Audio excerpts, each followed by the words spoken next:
সেই অল্প একটু তেয়ারি বা খিচুড়ি খাইয়ে এতক্ষণ পর্যন্ত শক্তি নিয়ে থাকা সম্ভব নয়। আমার নিজেরই ঘুম চলে আসছে, মানে একটা না অনেকক্ষণ। তো এই কারণে আর বক্তব্য দীর্ঘায়িত করব না। অনেকে মূলত যে কথা বলতাম সে কথা বলেছেন। শেষে বক্তব্য দেওয়ার এই একটা সুবিধা, অনেক কথা বলা লাগে না, কারণ শুরুতে অনেকেই সেই কথাগুলো নিয়ে বলে।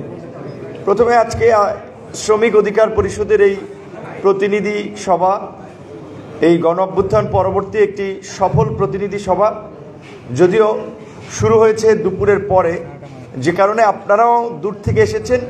অনেকেরই আক্ষেপ থাকতো যে এই প্রোগ্রামে গিয়ে আমরা একটা বক্তব্য দিতে পারলাম না, আমাদের কথা শুনলো না।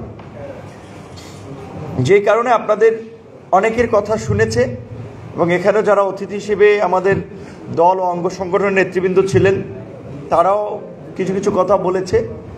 আমি সংক্ষেপে দু চারটি কথা বলে শেষ করতে চাই। যেটি প্রথম হচ্ছে যে আপনারা ইতিহাসের একটা গৌরবোজ্জ্বল অধ্যায় রচনা করেছেন, যে বাংলাদেশের অত্যন্ত প্রতিকূল সময়, যেই সময়ে বিরোধী এবং ভিন্ন মতের রাজনীতি করাটা খুব দুরূহ ব্যাপার ছিল, অনেক মানুষ রাজনীতি থেকে নিজেকে গুটিয়ে নিয়েছে। এই ফ্যাসিবাদের অত্যাচার, নির্যাতন, নিষ্পেষণের জাতাকলে আর টিকতে পারে নাই, অনেকে দেশ ছেড়েছেন। ঠিক সেই সময় আপনারা গণ অধিকার পরিষদের এই ভ্রাতৃপ্রতিম সহযোগী কিংবা অঙ্গ সংগঠন হিসেবে শ্রমিক অধিকার পরিষদের পতাকা তলে ঐক্যবদ্ধ হয়েছেন। এই শ্রমিক অধিকার পরিষদকে সংগঠিত করতে গিয়ে, যেটা বলেছেন ওমর ফারুক ভাইয়ের মতো অনেকেই এলাকায় ঝামেলার শিকার হয়েছেন, মামলার শিকার হয়েছেন, হামলার শিকার হয়েছেন, লাঞ্ছিত হয়েছেন, ব্যবসা প্রতিষ্ঠান ব্যবসায়িকভাবে ক্ষতিগ্রস্ত হয়েছেন, কিন্তু আপনারা হাল ছাড়েন নাই। আপনারা হাল ছাড়েন নাই বিধায়ী কিন্তু আজকে এই পরিবর্তিত বাংলাদেশে গণ অধিকার পরিষদকে নিয়ে মানুষ স্বপ্ন দেখে, এবং এই যে আজকের পট পরিবর্তন, এই পরিবর্তন এখন অনেকের মতো ইতিহাস রচনা করবে, অনেকের মানে ভূমিকার কথা জাহির করবে, অনেক কথা বলবে, কিন্তু দেশের মানুষ জানে যে এই গণ অভ্যুত্থানের প্রেক্ষাপট তৈরিতে কারা ভূমিকা রেখেছে, কিভাবে গণ অভ্যুত্থান হয়েছে, কতটুকু কার কি ভূমিকা। 2018 সালে ঐতিহাসিক কোটা সংস্কার আন্দোলনের মাধ্যমেই তো এই গণ অধিকার পরিষদের রাজনৈতিক যাত্রা শুরু। ছাত্র অধিকার পরিষদ থেকে যুব অধিকার পরিষদ, শ্রমিক অধিকার পরিষদ, প্রবাসী অধিকার পরিষদ, পেশাজীবী অধিকার পরিষদ, এভাবে বেশ কয়েকটি অঙ্গ সংগঠন, এবং 2018 থেকে 19 সালের ডাকসু নির্বাচন, 19-এর পরে 21 সালে মূল দলের ঘোষণা, এবং এই যে আজকে ঢাকা বিশ্ববিদ্যালয়, জাহাঙ্গীরনগর বিশ্ববিদ্যালয়, রাজশাহী বিশ্ববিদ্যালয়, বিভিন্ন জায়গায় এই যে আন্দোলনটা সংগঠিত হয়েছে, আপনারা যদি দেখেন এই আন্দোলনের সংগঠনের ক্ষেত্রে, সংগঠিত করার ক্ষেত্রে গুরুত্বপূর্ণ ভূমিকা রেখেছে আমাদের সাথে কানেক্টেড আমাদের ভাই বোনেরা, ছাত্র যুবক তরুণরা। এবং এই ফ্যাসিবাদের আমলে এই ছাত্র অধিকার পরিষদ, এই যুব অধিকার পরিষদ, এই শ্রমিক অধিকার পরিষদই বুক চেতিয়ে লড়াই করাটা মানুষকে নতুন করে মনে করিয়ে দিয়েছে যে আমাদের অধিকার আদায়ের জন্য আমাদেরকে লড়াই করতে হবে। যেই কারণেই কিন্তু আমাদের দলের যে ঘোষণাপত্রের স্লোগান ছিল, জনতার অধিকার আমাদের অঙ্গীকার, আমাদের অঙ্গীকার দেশ হবে জনতার। যে জনগণের অধিকার নিয়েই আমরা রাজনীতি করতে চাই, জনগণের অধিকার বাস্তবায়নটাই আমাদের লক্ষ্য, এবং জনগণের রাষ্ট্র, যে বারবার বলছে যে আপনার রাষ্ট্রের মালিকানা জনগণের হাতে। তো আজকে আসলে আপনারা যেটা বলেছে, কোনো না কোনোভাবে হিসেব করলে সবাই শ্রমিক। আমাদের সরকার প্রধান যদি আমরা ধরি, প্রধানমন্ত্রী কিংবা প্রধান উপদেষ্টা, সেও কিন্তু একটা বেতন নেয়। তার সরকার প্রধান হিসেবে সে যে রাষ্ট্রের জন্য শ্রম দেয়, সেটার জন্য একটা বেতন নেয়। হয়তো পদ পদবিতে কেউ প্রধান উপদেষ্টা, কেউ এমপি, কেউ মন্ত্রী, কেউ পুলিশ সুপার, কেউ ডিআইজি, কেউ সুপারভাইজার, বিভিন্ন ধরনের পদ পদবিতে, কিন্তু ঘুরে ফিরে আলটিমেটলি সবাই শ্রমিক। সুতরাং শ্রমিক অধিকার পরিষদ মানে যে শুধুমাত্র মানে হচ্ছে লাইক যে ডে লেবারার সে করবে, কিংবা শ্রমিক অধিকার পরিষদ মানে গাড়ি চালাইলে সেই করবে, কিংবা অল্প টাকা ইনকাম করলে করবে, এটা না।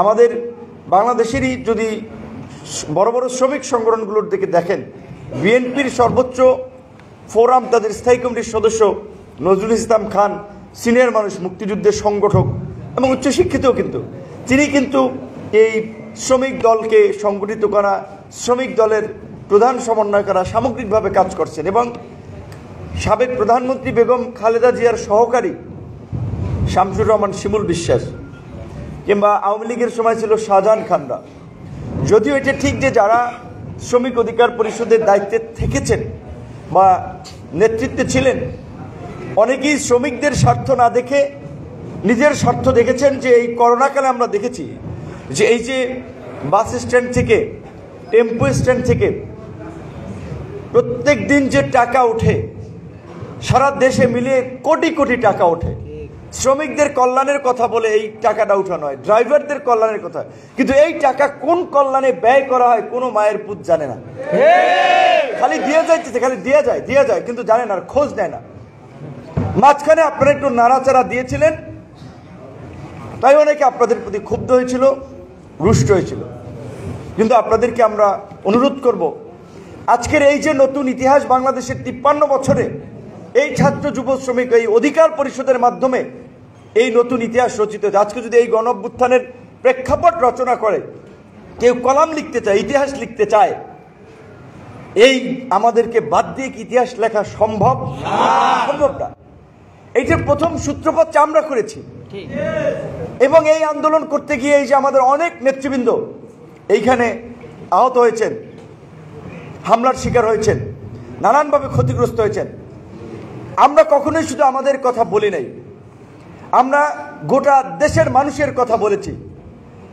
আমরা ইতিমধ্যে বলেছি এই জুলাই ঘোষণাপত্র যদি সরকারের পক্ষ থেকে দেওয়া হয়, সেখানে অবশ্যই এই জুলাই গণ অভ্যুত্থানের প্রেক্ষাপট তৈরিতে যে গত 15 বছরের একটা ধারাবাহিক আন্দোলন সংগ্রাম এবং সেই সংগ্রামে যারা ভূমিকা রেখেছে, এই যে আমাদের শ্রমিক নেতা রুবেল তার চোখ হারিয়েছে এই গণ অভ্যুত্থান তৈরিতে, শুধুমাত্র জুলাইয়ের গণ অভ্যুত্থানে যারা আহত হয়েছে তাদেরকে ফান্ডিং করা, চিকিৎসা দেওয়া, নিহত হয়েছেন না, গত 15 বছরে এই আওয়ামী ফাঁসিবাদের বিরুদ্ধে যারা লড়াই করেছে তাদের ক্ষতিপূরণ দেওয়ার জন্য, যারা আহত হয়েছে তাদের ক্ষতিপূরণ দেওয়ার জন্য আমরা নতুন করে আমরা এই দাবি দেওয়া নিয়ে সরকারের কাছে তুলে ধরব।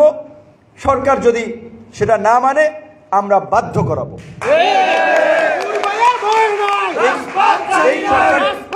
বর্তমানে একটা সুবিধা আছে, এই সরকার অন্যান্য রাজনৈতিক দলের সরকারের মতো অতটা শক্তিশালী না, যার ফলে জনগণ যদি সংগঠিত হয়, ঐক্যবদ্ধ হয়, তাদের দাবি মানতে সরকার মুহূর্তের মধ্যে বাধ্য হবে।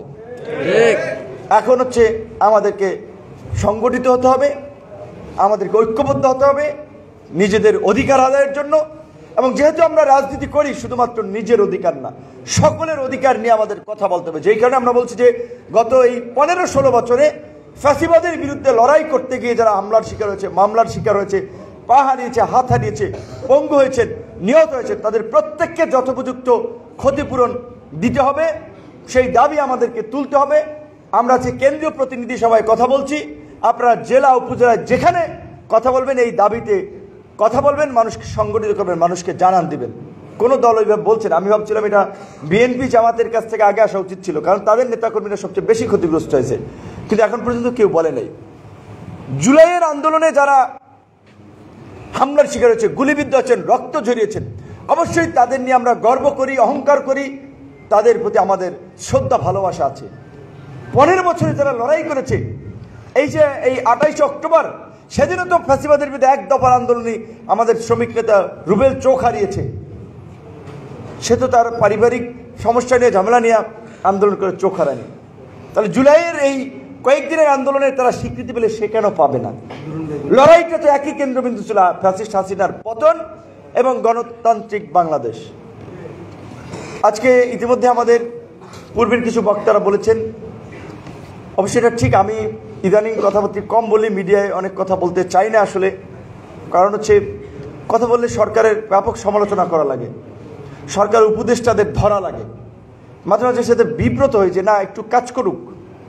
এই রকমের একটা গণ অভ্যুত্থান আন্দোলন সংগ্রামের মধ্যে দিয়ে একটা সরকার গঠিত হয়েছে, তাদেরকে যদি কন্টিনিউসলি সমালোচনার উপরেই রাখি তাহলে কাজ করবে কোন সময়? এমনি পেরেশানি। অনেক মানুষ বয়স্ক, বেশি সমালোচনা করলে আবার স্ট্রোক করবে। তো এই কারণে আমার বলি না যে কিছুদিন কাজ করুক, তারা নিশ্চিন্তে কিছুদিন কাজ করুক স্বাভাবিকভাবে। যে আপনার এই বাংলাদেশের গত 50 বছরে ধরেন 75 থেকে মানে মুক্তিযুদ্ধের পরে 72 থেকে 75 পর্যন্ত শেখ মুজিবুর রহমানের শাসনকাল ছিল। 75 থেকে আবার সামরিক শাসন, কু পাল্টা কু, ক্ষমতা দখলের একটা অস্থির রাজনীতি চলেছে। 91 থেকে মোটামুটি একটা গণতান্ত্রিক প্রক্রিয়ায় বাংলাদেশ চলেছে, নির্বাচন হয়েছে। যদিও গত এই চারটি নির্বাচন, চারটি না তিনটা, বিশেষ করে 14, 18 এবং 24, এই তিনটা নির্বাচন ছিল জালিয়াতির নির্বাচন। এই তিনটা নির্বাচন ছিল জনগণের বিরুদ্ধে গিয়ে ভোট ডাকাতি নির্বাচন, মধ্যরাতের নির্বাচন এবং একেবারেই সম্পূর্ণ ম্যানিপুলেটেড নির্বাচন। 8 সালের নির্বাচনটাও কিছুটা ম্যানিপুলেট হয়েছে। বিএনপি 28 সিট পেয়েছিল, ফেয়ার ভোট হলে ধরেন 100 সিট পাইত, কিন্তু সরকার সে সময় আওয়ামী লীগ গঠন করতো। কারণ বাংলাদেশের রাজনীতিতে আওয়ামী লীগ এবং বিএনপি 5 বছর পর পর পরিবর্তন হয়েছে। তো এই যে ভারতের রক্ত ঝরিয়ে পৈশাচিকভাবে ক্ষমতায় থাকতে চেয়েছিল, সেখানে এইবার যদি আমরা হাসিনার পতন না ঘটাতে পারতাম, এই দেশ যে কি হতো আল্লাহ মাবুদ জানে। আল্লাহর অশেষ রহমত আমরা পতন করতে পেরেছি। যারা রাজনীতি করেন মানুষকে জানাবেন, বুঝাইতে হবে। 75 থেকে 96, 21 বছর পরে আওয়ামী লীগ ক্ষমতা এসেছিল। এসেই কিন্তু প্রথমবার তারা তাদের লোকজনকে ফাইন্যান্সিয়ালি এম্পাওয়ার করেছে বিভিন্নভাবে। ভারতের সাথে হাত মিলাইয়া 2008 সালে কিন্তু ক্ষমতায় তারা নির্বাচনের মাধ্যমে হলে আসতো, বাস্তব কথা। কারণ 5 বছর পর ক্ষমতার পরিবর্তন হয়েছে, কিন্তু নিশ্চিত করার জন্য ভারতের সাথে হাত মানিত পাত্র সবাই তাদের কাছে দোয়া আনতে যায়। কিন্তু তারা স্বরাষ্ট্রমন্ত্রী এই যে আসাদুজ্জামান খান কামাল ছিল, অনেক বলে গালফুলা কামাল, সবসময় মালমূল খেয়ে টাল থাকতো, তার কাছে যাইতো হুজুরদের মুক্তির জন্য, বাসার নিচে পায়চারি করতো, ঢোকার অনুমতি অনেকের ছিল না। তো আজকে এই পরিস্থিতি, এখন তো আলেম ওলামারা মাঠে ওয়াচ করে বেড়াচ্ছেন, সগর্বে তাদের কার্যক্রম করছেন, কেউ বাধা দিচ্ছে না। কিন্তু আওয়ামী লীগের আমলে কিন্তু এটা পারে না, বরঞ্চ শাপলা চত্বরে যেভাবে কচুকাটা করেছিল, মোদী বিরোধী আন্দোলনে মেনেছিল, জেলে নিয়েছিল। 75 থেকে 96, 21 বছর পরে আইসা চান্স পানে, কিন্তু পরের আপনার চান্স যখন পেয়েছে আবার 10 বছর পরে ঠিকই কিন্তু আকামটা করেছে। তো এই আওয়ামী লীগ যদি আবার বাংলাদেশে ফিরে আসে, ভয়ঙ্কর রূপে ফিরবে এবং অঘোষিতভাবে দেশে তখন এইবার যে ভুল করছে, মিস্টেক, সামনে কিন্তু আর ভুল করবে না। কারণ ভুল থেকে শিক্ষা নেবে তারা, কিভাবে ক্ষমতাকে কুক্ষিগত করে রাখতে হয়। 75-এ রক্ষী বাহিনী করেছিল, আধা সামরিক বাহিনী। এইবার পুরোপুরি যদি চান্স পায় তারা সেটা কিন্তু করবে। তাহলে এখন এই গণ অভ্যুত্থানের শক্তি সমূহ রাজনৈতিক দলের